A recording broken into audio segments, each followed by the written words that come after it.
I'm going to kick it off, and I just want to thank Marissa for those beautiful questions and for setting the space for the meeting. So I have the honor of introducing Claire Bidwell Smith, who is a wonderful partner of Reimagine and collaborator with me personally on helping produce the Holding Space series that she does on a now bi-weekly basis as part of the festival. And she put together a really tremendous lineup of speakers, including Tembi Locke, Suki Forbes, Allison Gilbert, and Pastor Corey Kennard, who is a board member of Reimagine and who has been part of the Reimagine family for a very long time. I just want to share a little bit about Claire, and then she will introduce the other speakers. So she is an internationally renowned author, speaker, and grief expert. She is the author of 3 wonderful books of nonfiction: The Rules of Inheritance, After This, When Life is Over, Where Do We Go, and Anxiety, the Missing Stage of Grief.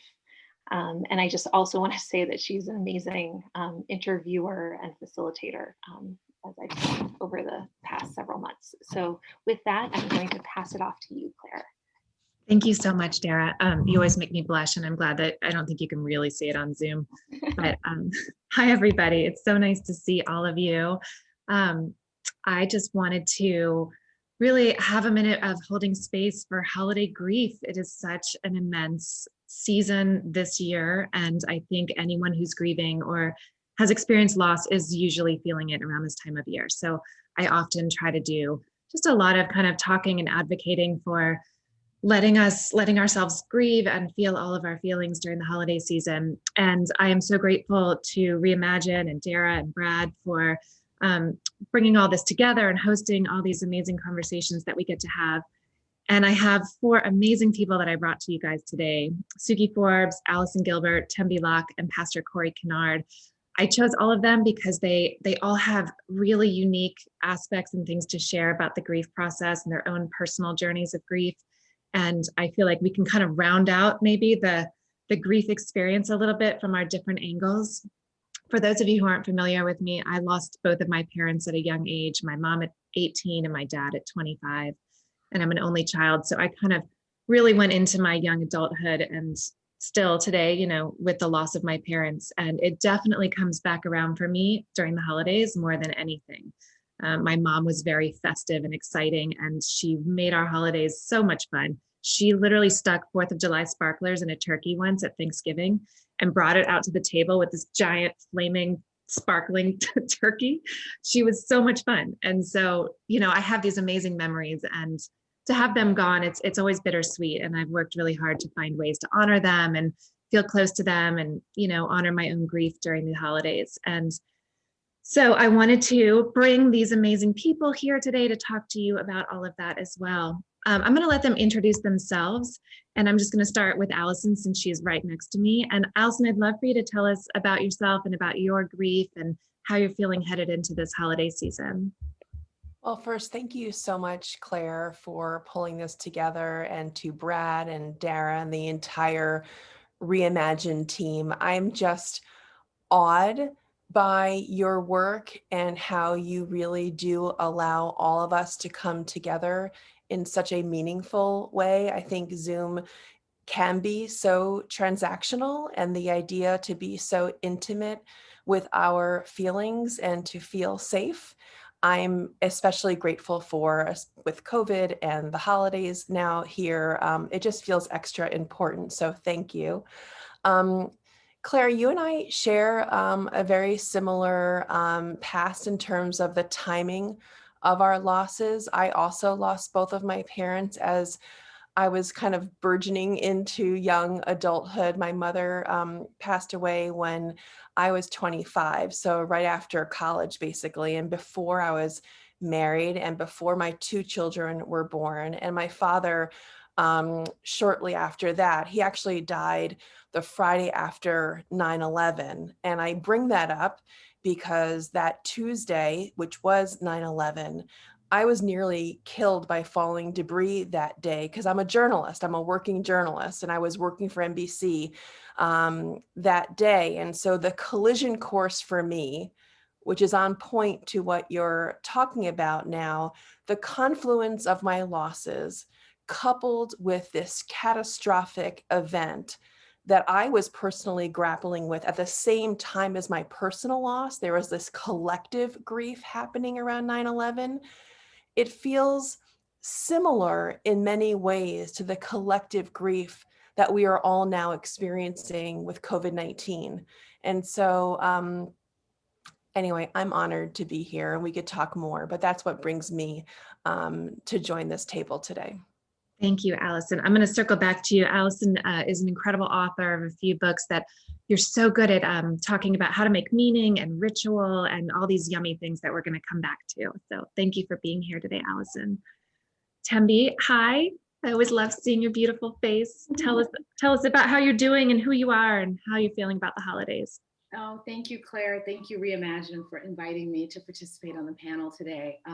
So I am an actor and an author. I was widowed in 2012 after a long illness. My late husband, I was his caregiver for 10 years. So my story of loss really predated his actual death, insofar as, because I was his caregiver for 10 years, I didn't realize it at the time, but I was carrying what I now know to be an anticipatory grief, which is something that, a language I didn't have at the time, but I came into my grief already fatigued from a decade of intense caregiving, and then the loss brought about another wave of deep, grief and fatigue. And so I think, the thing that I often share with people who are experiencing a loss after long-term caregiving is that you have this double layer of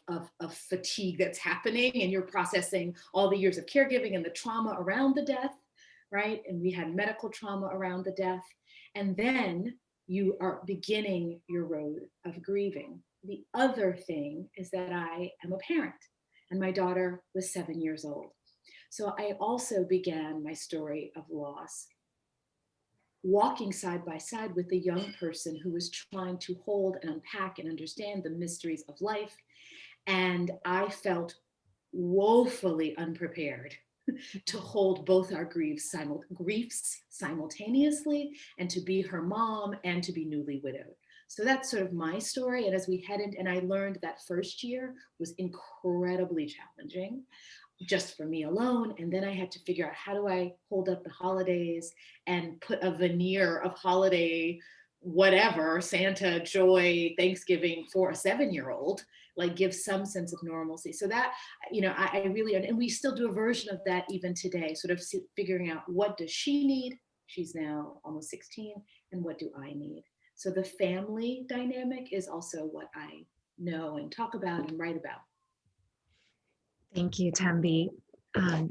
Suki, tell us about you. I met Suki through the grief world when her first book came out, and we've since gone on to become very good friends. And in fact, I met my now husband at her Thanksgiving dinner table 5 years ago this week. So it's we've become more than friends. We're family. You're godmother to my son. But we first and foremost knew each other from the grief world. So tell us a little bit about your story, Suki. Well, I think we represent all on this panel, which is wonderful, different aspects of grief. And as Tembi said, she had a healthy dose of anticipatory grief leading up to the time when it's usually the first day that people assume that you're grieving.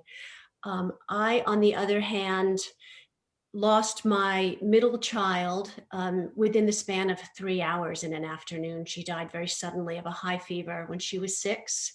My other children were 3 and 7, and my husband and I were catapulted headfirst from a seemingly idyllic young family into a grieving family, and had to grapple with what on earth happened. We had no idea that she was even ill, and had to work through that and come to terms with it. This happened in late August. Her birthday is in December. So we were very new going into the holidays in the grief, and really, particularly that first year, I struggled in particular with how to show up for my kids because I wanted to be dead and yet couldn't do that, didn't get that opportunity or choice. And so really grappled with how to keep things together for them. I think now we have added to this crucible of grief that we're all walking into with the holidays is COVID-19. And that's a whole nother layer of the grief that we're grappling with. And even those of us who've been in the process for 15 or more years, I certainly find myself stuck in ways that I hadn't anticipated with that layering over of COVID and the collective grief that we're all experiencing. And some of the tools, and I think we're going to talk about this as a group, but some of the tools that I learned early on in terms of how to show up and fake it till I made it, I'm employing those now to get through this COVID-19 and also continue to employ them to move through my own grief process. And one of the things I want to just say, Claire, thank you for having me on here. I was so excited to meet you when we both had our first books coming out, because I had decided to try to be as resilient as possible and to be open to the lessons that would guide, that were positive, along with the gutting feelings of grief. And Claire is very much about resilience as well. And so I personally worked very hard to find those people that would help lift up and support, ultimately finding a comfortable resting spot, which I think we all know, since we're all here together on any given day, is a very hard place to be. But thank you. Really, I'm very happy to be here and to Thank you, Suki. represent part of the panel. Thank you so much. Pastor Corey Kennard, I'm so happy to have you here. Would you tell us a little bit about yourself? I know you are super busy right now, and I would love to hear about that and just your background and grief and headed into this holiday season, how you're doing. You're gonna have to unmute. There we go. Yeah, it wouldn't allow me earlier to do it. Okay, I'm here. All right. So I want to say, Claire, first of all, as I echo everything that everyone else has said as it relates to it being an honor to be here today. Definitely, it's a very hard time for all of us as we're dealing with COVID-19, as we're dealing with the struggles and pains of losing family members. I lost an aunt recently to COVID-19 and was not able to attend any of her services. But you know, the grief piece that I want to talk about is really twofold. There's a personal side for me. Unlike others, I have not lost a child. I haven't lost a parent, but I lost someone who I would consider to be a parent, which was my father-in-law. And when my father-in-law passed away a couple years ago, Thanksgiving was the first holiday that came around after his death. And it was very difficult for my mother-in-law, for my wife, and for her sister and my children, obviously, they loved their grandfather. And for us to be sitting at the table with that empty chair, there was that empty chair at the head of the table where he always sat. And we didn't know what to do with it. We didn't know whether to remove it or someone sit in it, or we just let it be. And so we chose to just let it be. But it was so difficult to have conversation in the midst of trying to deal with that great loss for a man that I've known over 30 years of my life. He literally saw me grow up. And so to lose him was a tremendous hurtful part of my life. And I was also his pastor. So, leading him spiritually, burying him, eulogizing him, and then being in his home without him were just very difficult times. But later on, as we're talking, I want to talk a little bit more about just what do people who encounter those who are grieving do? And so I want to talk about things from that perspective as well. The grief that people feel when they're encountering a person who's lost someone and they're grieving the loss of that relationship because that person's grief has changed their lives. And so I want to talk a little bit about that as well. But that's me. And that's what I wanted to share in the opening. Thank you. Thank you, Corey. Thank you, all of you guys. So my first question, and any of you can kind of jump in with this, is let's imagine, and probably this is true, that there's somebody or more than one person here today that they're going into their very first holiday season without somebody that they love, and or maybe it's 2 or 3 years gone. I think all of us are a little bit far out from our losses, but I remember that first holiday season without my mother. And again, she had been such a festive person, and my dad was not. He was like World War II, very pragmatic. Like there was no decorating. And he got me a frying pan from Costco, and that was his big present for me. And I love that frying pan, you guys. I still have it, and I cook in it all the time for my kids, and it's very meaningful.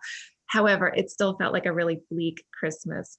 And I'm wondering what words of wisdom you all have for those of us out there who are going through our very first or new holiday season without somebody really important. I would love to take this on. You are speaking my language in terms of how to maybe integrate your loved one into the holidays as opposed to moving into the holidays obviously without them, but how can you incorporate them despite the obvious obstacles of doing so? So in terms of my focus of my work of late, I really focus on how to keep memories of loved ones alive. So in terms of just quick ideas that you could literally do between now and Thanksgiving, here's just one, we can certainly talk about more. So music is so evocative. And even through a Zoom Thanksgiving, you could definitely include music in one of several ways.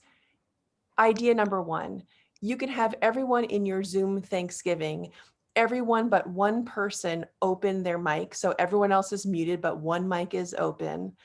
And you can have someone sing a favorite song that meant something to your loved one. Or perhaps it's more of a recital and someone plays the piano and it could be a song that you feel is particularly evocative. And if you don't want to play or perform during a Zoom Thanksgiving, that's okay too. The last idea about music that I think is really this wonderful tether to our past is why not you put together a Spotify playlist and distribute that playlist to everyone who's going to be a part of your Zoom Thanksgiving or perhaps your holiday season in December. And every song on that playlist, either by genre, right? Maybe your loved one loved big band music. Maybe they loved, country music, whatever it is that your loved one loved. I wouldn't be concerned that you don't know the exact artist or you don't know the exact composer. Lower the pressure. You're not being judged, even if it's just the genre. And then you could share that as the holiday gift. Make a gift out of a Spotify playlist that could really bring your loved one into the festivities in a meaningful way. And, I write about these kind of ideas in past and present in my book. And I just think there's ways of trying, but it does take effort, right? There is a level of action that we need to take, a little level of productivity, proactivity, that you can't just be passive. Can I add something here? Yeah, please. I think those are such beautiful ideas, and I love the idea of a playlist. I would like to come at this from a slightly different angle, and I'm thinking back on how angry I was that first holiday season and so confused and blank. It was 3 months in. My daughter Charlotte's birthday is 2 days before the holiday, which continues to this day to be the hardest day for me. And I was not in a place where I wanted to feel soft. I was angry, and I write about this in the book, but my dark sense of humor sort of reared its ugly head, and I still had to make cookies because I had my other children, but I did it with I turned it into something dark but fun and meaningful. And so, and what has now remained to this day, the Naughty Elf Baking Company. And I made gingerbread cookies, and I wrote snarky things on them like "bite me" and "you want a piece of me." And it felt so good to be angry, but to also be productive. And so many of us struggle through the holidays anyway, without even having a layering over of grief. And so doing something like that made me feel better. And also the elves, everybody's festivity just so got under my skin. Again, we all go through things at different phases. And I just wanted to kick every single elf. And I just started collecting them at that time. And now I have all these little Tom 10 over the years that have become this sort of dark side of my holiday celebration. And so I guess by sharing with you, I would like to invite you to honor your loved one, but honor where you are in your personal process. Because if you're just mad as hell, just be mad as hell. But maybe you can soften that into, I don't know, spike your eggnog with something weird, or don't celebrate the holiday at all, but just tread softly, but be open to it being okay for you to do something a little irreverent during the celebration. Even if you I know, love that. Thank you, Suki. Yeah, permission to feel however you're feeling, permission to not do the holidays, close all the blinds, watch Netflix, don't do the holiday. exactly. Yeah, I think every year of different anniversaries, birthdays, holidays, I've felt different depending on what's happening in my life or depending on the timeline of the grief for me. There's some years where I feel really inspired to do all kinds of meaningful things and bring my parents in all kinds of ways and work with my kids on that. And then there's some years where I just want to close the blinds and skip this year, and I think that that's okay. I think giving yourself permission to really feel however you're feeling is important. Yeah, I would like to piggyback off of that because I was somewhere in between you guys, which is to say, I don't think I was really in touch with my anger so much that first holiday season. I felt, as I've used the word before, I felt exhausted, I felt fatigued. I remember actively having to curate what came through the television in the house because there's this proliferation of Hallmark and holiday movies, and I didn't want to see any of it. So it's okay to just not watch It's a Wonderful Life or watch It's a Wonderful Life and cry. But I remember thinking, I don't want to see the Hallmark Channel. Like if I could just, I don't want all of the happy, I didn't want the commercials, I didn't want any of it.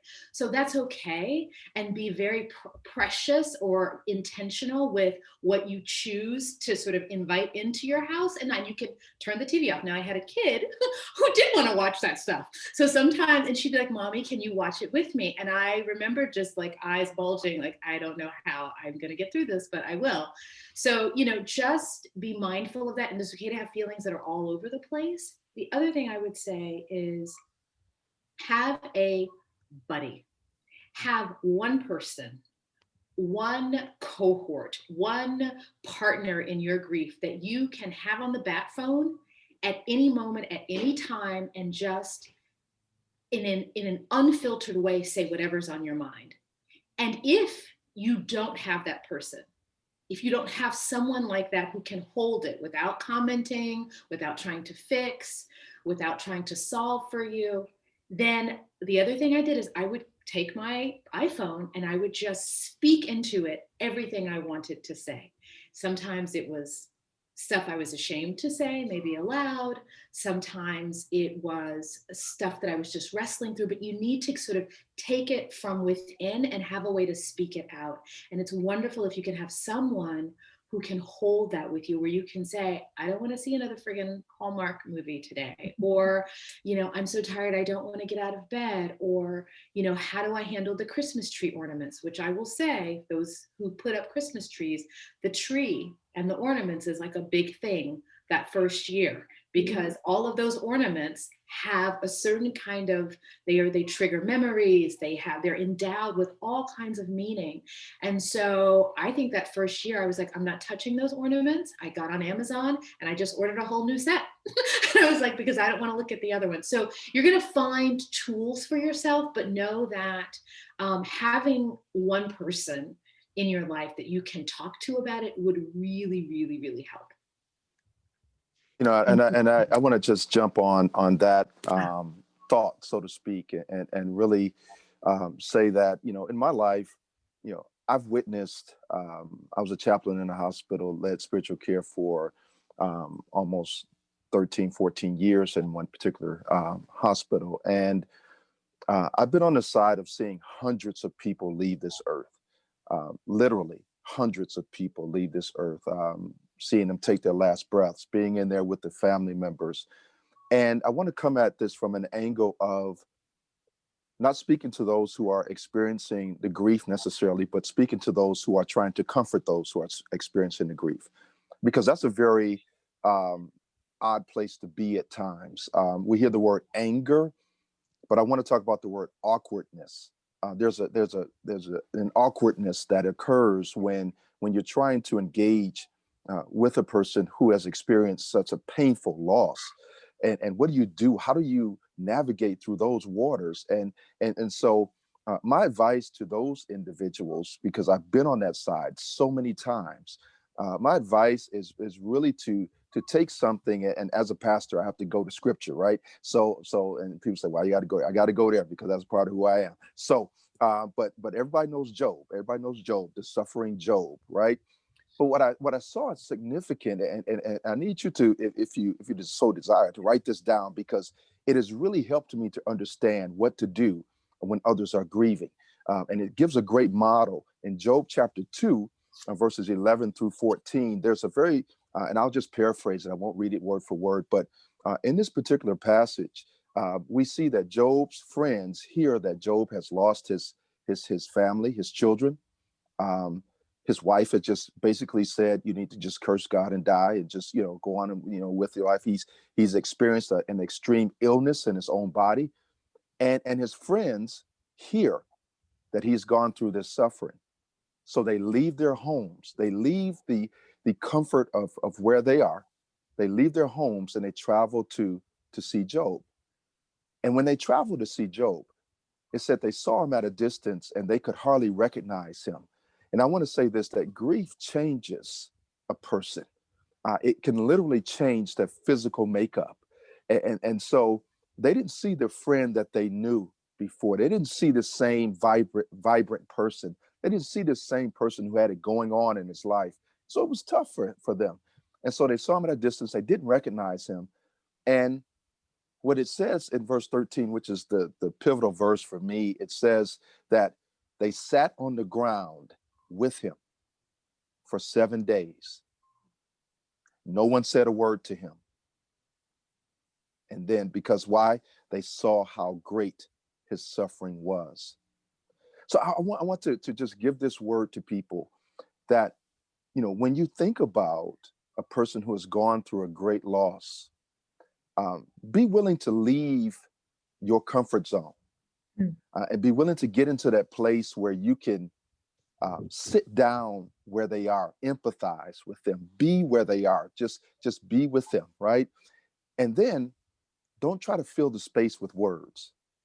It's important. They sat down with him for a period of time, 7 days, and they didn't say a word. They just sat with him as he suffered. And so, you know, you could take this acronym, Job, J-O-B, just offer to be with them. Just offer to be. Just offer to be. And to me, that has helped me to be comfortable with the silence, and to allow them to speak when they desire to speak, to be that person on the other end of the phone, to just listen and to hear and to not say a word, not try to fix it. Relieve yourself of that. You cannot fix it for them. Don't try. They just need someone to be there with them. And that is that's the key. Go ahead.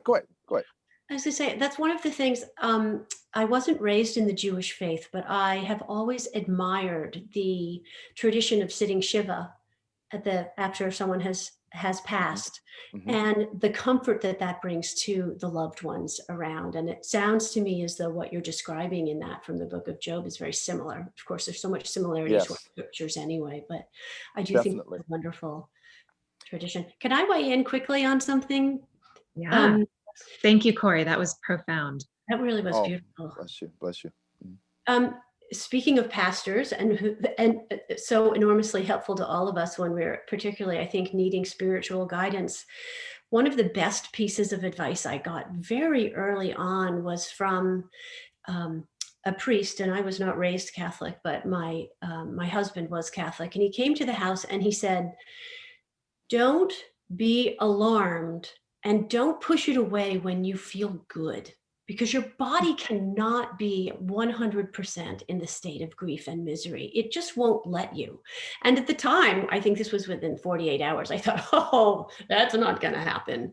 But I did find that actually through the process of grief, particularly early on, the times that were actually more uncomfortable for me were when I was laughing. I'd laugh and then I'd instantly think, how could I possibly feel good in this moment? And yet your body needs that. So I would love to pass that little morsel along, because it ended up being incredibly important over the years for me, to allow those moments to just sort of come into play. Thank you, Suki. I love that. I would love to ask you guys about ways that you have found to stay connected to your loved ones, whether it's through tradition and ritual, or it's spiritual or religious. How have you found ways to connect to them? And it could be during the holidays or just in general. I know you've all come to those places from different angles, which I so appreciate and love. And I would like to hear about that from you guys. I can kick it off with something that we have done in my home. My late husband was a chef. So I think because it's the holidays, I want to share sort of how we handled food at the holidays and memory and loss. We did, like Pastor Corey, keep the empty seat at the table. We did. It felt honoring. We actually set the place. We set the table. We really wanted to, and also because I had a young child and children who can be prone to magical thinking, right? I didn't want her to think, just like Santa Claus would come down the chimney, that maybe her dad would, be resurrected, if you will, for the holidays. And so literally, that was one. I did have the presence of mind and clarity. And I think actually a grief therapist recommended that we really embrace the absence and let the absence be its own kind of presence. And then we lit candles, and we made something, a dessert, because he was a sweet tooth, in his honor. And we kind of did something like that throughout the holidays. I found it for my daughter, it was very comforting because I allowed her to choose the recipe. So she felt included in the process. It's not to say that it wasn't without a tremendous amount of sadness, but there was also a kind of beauty as well. And then to Suki's point, we would go outside and take a walk. Like after it was done, you need to sort of mix it up, because your body needs and your mind needs to sort of, it's trying to right fit and balance itself constantly. And so after we would do something profound, like lighting a candle, like making a dent, or keeping the empty spot at the table, we needed to then just go take a walk, get fresh air, get sunlight, move our bodies. So don't be afraid at the holidays to set a space for your person. Or if you don't want to do that, light a candle somewhere and, say some message, prayer, word, wish, aloud or internally to yourself as you light that candle. It can be very, very grounding. So that's what I'd like to offer.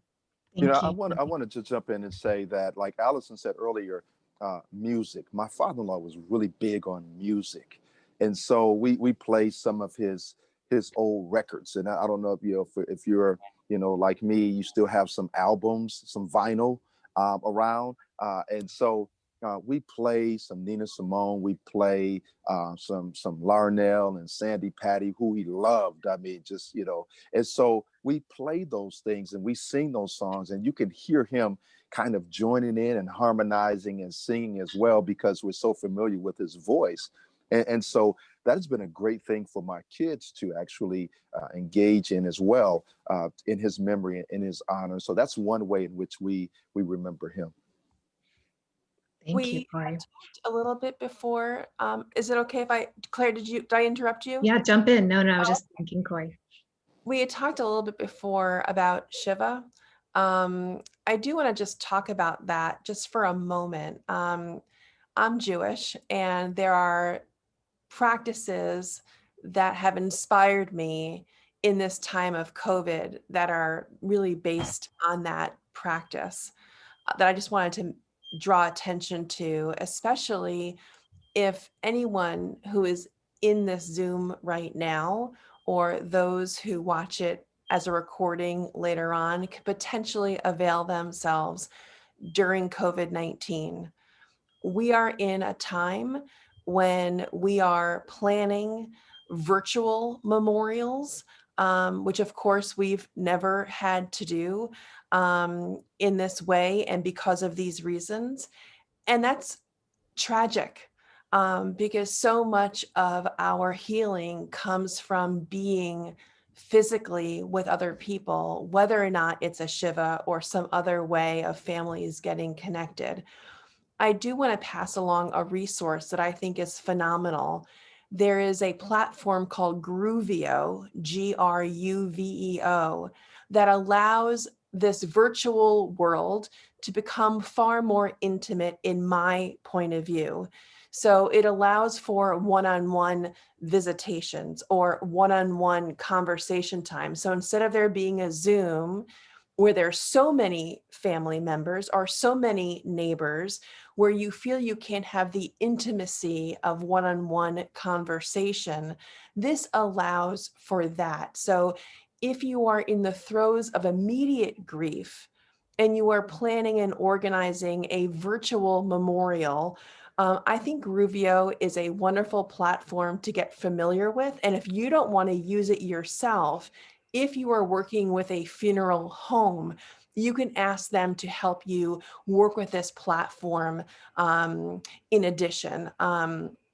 Because of COVID, I've really pivoted, and now I'm offering these e-courses, and one of them is about how to plan and organize virtual memorials, something that I had never thought about in a million years that I would ever tackle.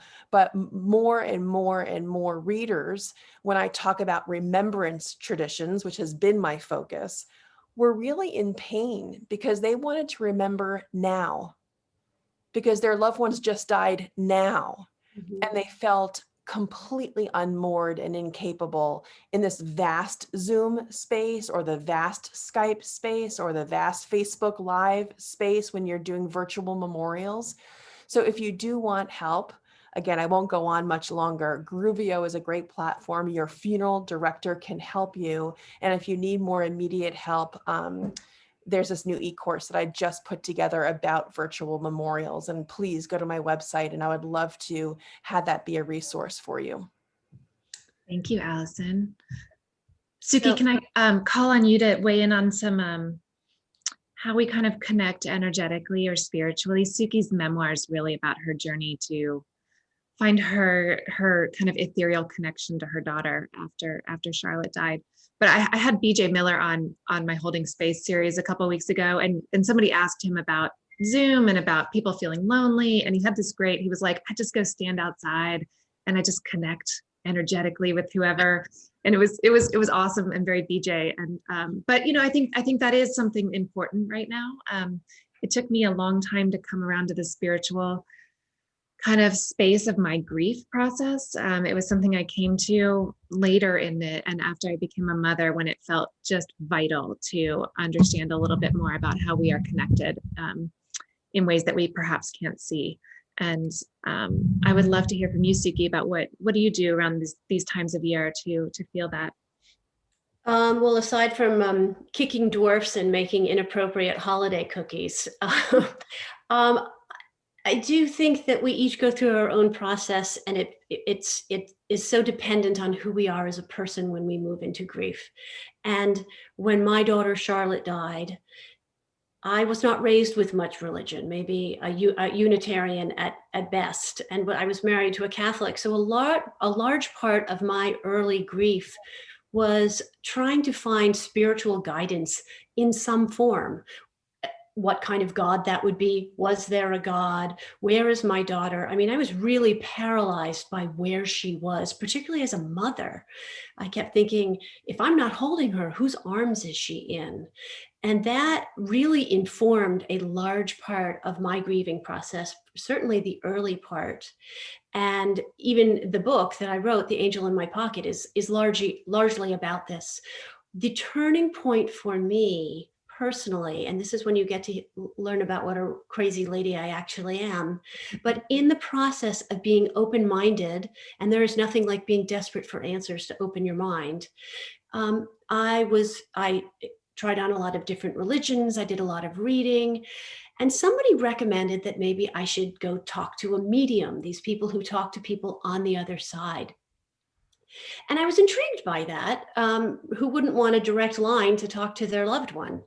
And I went and I sat in an audience of about 500 people, and I had this miraculous experience that if you saw happening, you'd think I was a plant. But this woman picked me out of an audience of 500 and was clearly receiving messages from my daughter. And she described things very, very specific that not even my husband knew, only me, one of which has to do with the angel that I carry in my pocket. And it was very clear to me, beyond a shadow of a doubt, in my experience, that there is a thin line between the here and the there. And some people energetically have closer access to that. For me personally, that was profound to figure out, or to really come to a sense that my daughter was gone, but not completely gone, and that there was something about her that was still accessible to me. And knowing that she was okay, and knowing that I would see her again at some point, rewrote the entire path of my process. And that for me was very comfortable. And first, that's not the right answer for necessarily everyone, but I do think that we as human beings, as animals, need to find something that is larger than us, and some sort of a formation of a guide. Again, whether that's through your worship or through your meditation, whatever it is. And for me, finding a medium and someone who had the capacity to communicate with my daughter on the other side really, really made a big difference. And while I wouldn't, this medium has high integrity and doesn't act as a phone line. You don't get to call her every 3 months and have a phone conversation. But it really was extraordinarily comforting to get that sort of a validation, and made a big difference for me. Thank Claire, you. can I make a further comment on that, Claire? Yeah, I was gonna ask you to weigh in next, Corey. So Yeah, let's get in there. Yeah, Thank you, Steve. the spirit world is very real, and sometimes we don't understand how real and present the spirit world is. And so that experience that you just heard, I would not discount that at all. That is something that we need to understand when it comes to spiritual practices, worship, things of that nature. But I do want to say this, that I believe that religion, and faith communities many times do people who are grieving a disservice. And the reason why I say that is because many times we're taught to be strong, right? We hear those words, be strong, which is very inappropriate to say to somebody who's grieving. We say things like, you're going to make it and you could get through it. And it gives this person, it doesn't give this person the room to just really express themselves in a way that they want to express themselves. And many individuals get mad at God. And that's okay. I always say it's okay to get mad at God. God is big enough to handle your madness, so to speak. So it's fine. But we need to allow people to be frustrated, to be angry, to be even at God, and question things. And that gives room to the answers that will eventually come, I believe. But if we just give people room to do that, and many times religious groups don't give people the room to do that and the space to do that, and we smother them with getting well, and we bring food over and we try to say, get over it, let's get through this, let's get past this, when in fact it may take a while for something like that to even occur. You never get over it. but it may take a while to adjust to life once again. And so we need to be just aware of the fact that we are doing many people a disservice by not allowing them to be expressive, even in an anti-faith way, in order to get to the place where I think they need to be from a spiritual standpoint. So we just need to be open to that. I just want to put that out there. Thank you, Corey. You are giving such awesome messages about how to support people who are grieving today. I really appreciate that. My last topic to present and ask you guys about, Suki, you brought this up earlier. Tembi, I've interviewed you about this for my last book. It's just resilience. You know, we're headed into Thanksgiving and then the December holidays. Some of us are grieving people we've lost. We're all having this collective grief over COVID-19. We're having a holiday season that we haven't had before. You know, I'm feeling depressed about it, not going anywhere, not with anybody really, except for my small nuclear family. And so tell us about your resilience and how you've called on resilience. Suki, you mentioned that you had called on it. You were calling on your resilience that you learned when you went through loss years ago now, you know, and I would love to kind of hear about that. What messages do you have for us out here who are struggling heading into this? Well, first, I want to say this is such an unprecedented time that leading up to this, I was so honored to be included, but we're all struggling right now. I had several conversations with fellow authors and people in the grief space this week, and I thought, I don't feel qualified to address this. I'm struggling also. So it's kind of it's a constant conversation that we have with ourselves and with each other. I do believe, for me personally, and actually I push this off on a lot of other people, I think we all have it inside us, and that we get very few choices when we're stripped bare. We can die, we can exist, and we can live. And we get to choose each of those three things. And life goes a lot better if we choose to re-engage with it. And that's not always easy. And I would say, particularly in the holidays when they're struggling, I mean, this is what my tradition of the Naughty Elves was born out of. It's just sort of do the best we can. And for me, I identified, you know, again, I did this a long time ago and I'd lost track of it, but I wrote down the other day, what three things do I sort of need every day to feel nourished and feel as though I have accomplished something in my heart and soul? And then I'm just trying, and not necessarily successfully, but trying to do that every day for 5 minutes. You know, whether it's meditating or working out or reading or a craft or connecting with someone or doing something spiritual, whatever it is, we can do anything for 5 minutes. And if we make that list of those three things that matter to us, and we just we force ourselves to just show up and do it, it will start to transform us. Those neural pathways will lay down and we'll just get used to it. I think we're all feeling a lot just dull from COVID. And I believe that a lot of people in particular on this call are new to grief. So this, even COVID, you probably can't even begin to think about if you're so new to the grief.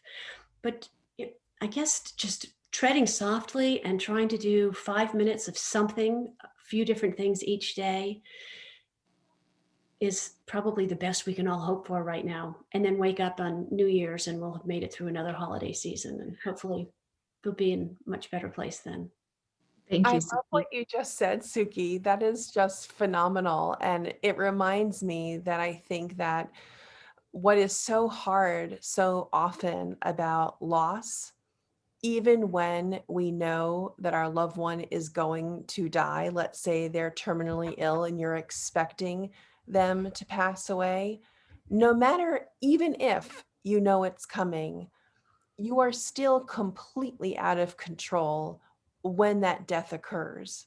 And so anything that you can do to regain a measure of control, which is really, I think, in part what you are referring to also, Suki, I think, is that regaining control, having a renewed sense of agency over your life, even if it's small steps, even if it's making a decision to cook a certain meal, or as Corey and I were talking before about playing a certain piece of music, or, you know, what Tembi was talking about, like there's always something that we can do that is a singular step, and that will lead to a second step.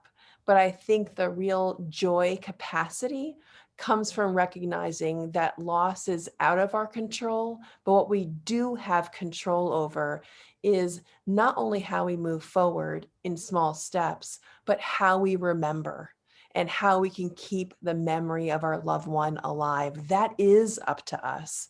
And I just think going into the holidays, just remembering that that's where our power is. Our power is in deciding how we move forward. Thank you. You know, I think we try too hard to get back to where we were, when in essence, maybe that's not where we are supposed to be. And the reason why I say that is because we always talk about, okay, let's, we can't wait until we can have another normal Christmas or a normal Thanksgiving or a normal holiday. Well, maybe there is no normal anymore. Maybe, just maybe, we need to ask ourselves a question of what is God up to in this? What is going on in this moment that I need to learn and understand in order for me to realize better days are ahead.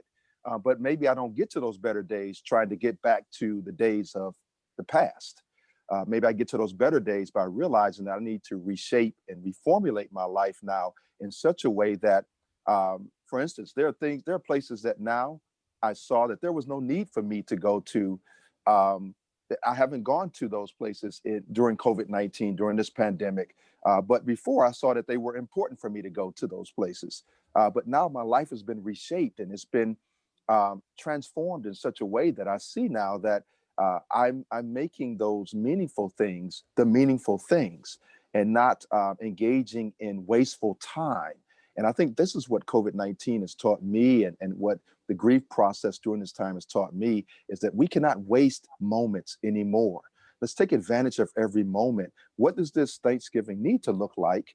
And maybe multiple or ultimately Thanksgivings to follow, or Christmases to follow, or holidays, whatever, Hanukkahs to follow. All these days or these time periods or these seasons, maybe they need to look different as we move forward. How do we change? And I think that learning the lesson of where we are now is going to help us to get to a better place, and a place that we never would have gotten to without a pandemic being in our face the way that it is. So embrace it, and let's go forward.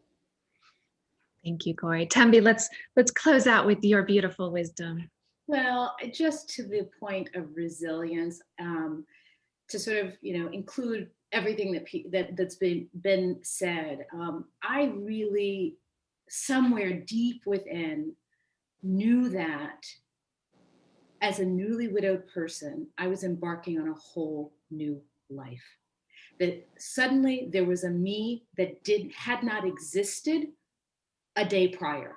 I had to treat my life, my heart, my soul, my spirit, every decision from the place of I am wholly new in the world in a way that I have never been before.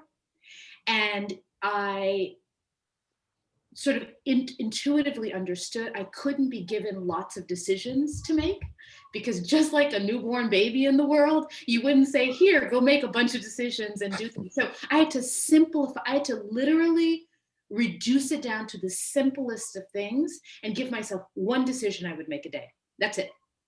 One. More than one, I can't handle. Mm-hmm. Secondly, to the point of trying to build myself back up, finding one thing that gives you comfort in the day. One thing. And for me, it was a blanket. I literally would wrap myself in almost like swaddling, and I'm using baby metaphors intentionally because you are new in the world. So find things that comfort you, that soothe you, go to it over and over again, because what you're doing is building up. You're building yourself anew again. You're building up a sense of what does give you comfort, because to Pastor Corey's point, what gave you comfort 6 months ago may not give you comfort today. So you got to find the new stuff that gives you comfort. And so each day, and being willing to simplify your life, but also hold out a space for discovery of saying, I'm new in the world. What do I need today? And be curious about that. That is, to me, the tool set and the groundwork for building up your resilience. And it will grow exponentially over time, but it begins with really micro actions and simplification. So, don't take on a lot, and be gentle, be gentle, be gentle. Beautiful. Oh my gosh, I can't thank you all enough. I feel like I needed this. I bet everyone else needed this, but I know I needed this, and I feel better going into this. Thank you all so much, Allison, Tembi, Suki, Corey. You are just inspiring, incredible individuals. Thank you, Dara and Brad and everyone at Reimagine, and all of you who are here today. Wishing you all just a peaceful holiday season going into this. Thank you. Thank you, Claire and Allison. Thank you, Claire. Tembi and Suki and Pastor Corey. My plan is to figure out how to share a recording of this with the world, because I just think it's what everybody needs to hear right now. So thank you, each of you. I am going to pull up some reflection questions that Claire came up with, given we are going to have a 2-hour break shortly. And these were some questions that she thought maybe you could do some journaling with. And Andy is about to paste them into the chat. So I recommend copying there. You can also do a screenshot as well. So I don't know, Claire, do you want to go through them briefly? Sure. What are ways you inherently honor your loved ones? What makes you feel connected to your loved ones? How can you best honor your grief? And what ways has grief helped you to grow as a person?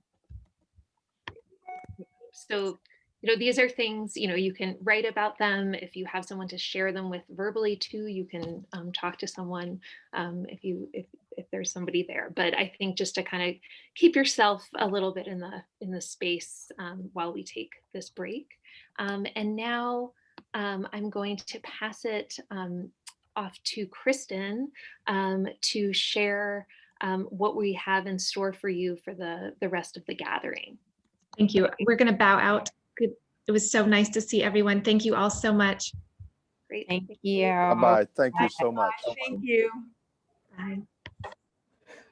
Well, as they bow out, whew, I just had to take a deep breath. That was wonderful. And thanks again to all of our panelists and Claire for that incredible discussion and journey. I think it has put us in a great place to be able to take our break shortly for a couple of hours, and then use those journaling questions for reflection as we carry on for the course of the afternoon.